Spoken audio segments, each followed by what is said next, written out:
Pemirsa, Menteri Investasi yang juga Kepala Badan Koordinasi Penanaman Modal atau BKPM Bahlil Lahadalia menemui warga Pulau Rempang terkait polemik pengembangan kawasan Rempang Eco City. Sementara itu Panglima TNI meminta maaf soal pernyataannya terkait piting warga di Rempang hingga membuat warga tersinggung.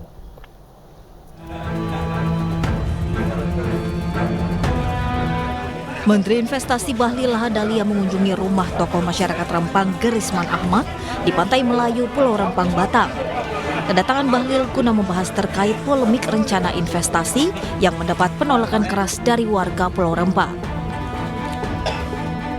Kepada warga, Bahlil menyebut jika kedatangannya atas niat baik pemerintah menyelesaikan persoalan investasi yang berujung relokasi pada warga Pulau Rempang sekaligus mencari solusi hingga memastikan investasi di kawasan Rempang tetap berjalan tanpa mengenyampingkan hak-hak warga. Pemerintah dalam hal ini BP Batam akan segera merealisasikan rumah yang nantinya akan menjadi hak milik warga yang terdampak. Selain itu, pemerintah juga akan memprioritaskan warga yang sudah ratusan tahun menghuni Pulau Rempang atau yang berada di 16 titik kampung tua. Dengan tokoh-tokoh Pak Gerisman tentang relokasi dan insya Allah semuanya ada jalan yang baik, yang penting dikomunikasikan baik-baik, hak-hak keseluruhan rakyat kita harus jaga, jangan kita zalimi mereka, tapi juga harus kita lihat perkembangan terhadap investasi.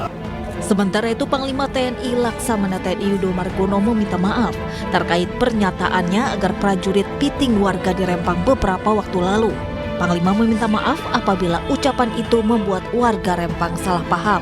Saya mohon maaf, mungkin ada pernyataan kemarin yang dinilai mungkin sebagian banyak masyarakat yang menganggap kata-kata saya yang tidak etis dan sebagainya, saya mohon maaf.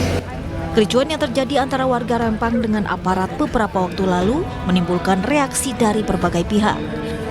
Ketua Bidang Kaderisasi dan Organisasi DPP Partai Perindo Yusuf Lakaseng menanggapi penyebab kekisruhan tersebut terjadi akibat adanya komunikasi yang tidak tuntas antara pemerintah dengan warga Rempang.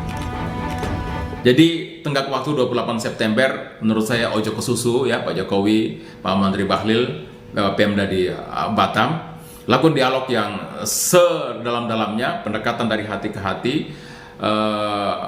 Pemerintah dan investor harus tahu bahwa masyarakat kampung Melayu tua itu adalah pemilik tanahnya. Jadi kalau datang dengan orang sebagai pemiliknya, maka datanglah dengan sopan.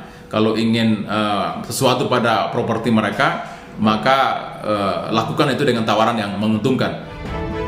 Sebelumnya kondisi Batam sempat memanas pasca penolakan warga Rempang terkait rencana investasi yang menggandeng perusahaan raksasa asal Cina. Dalam site plan ada 16 titik kampung tua yang akan terkena imbas dari pembangunan tersebut.